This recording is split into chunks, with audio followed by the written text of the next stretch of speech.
میرے آقا صلی اللہ تعالیٰ علیہ وسلم نے فرمایا، جب ماہ رمضان کی پہلی رات آتی ہے تو جنت اور آسمانوں کے دروازے کھول دیے جاتے اور آخری رات تک بند نہیں ہوتے۔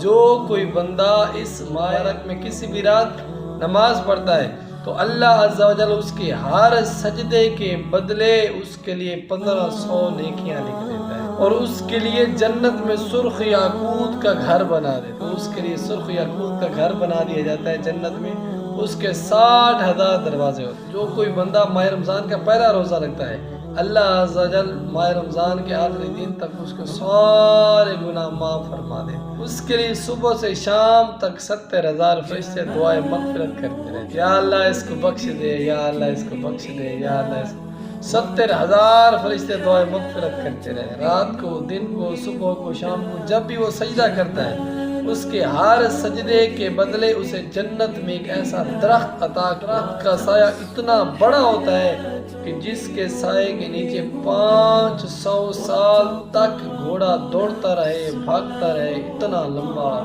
اس کا سایہ ہوتا ہے۔ اس کے لیے جنت میں درخت عطا کیا جاتا ہے۔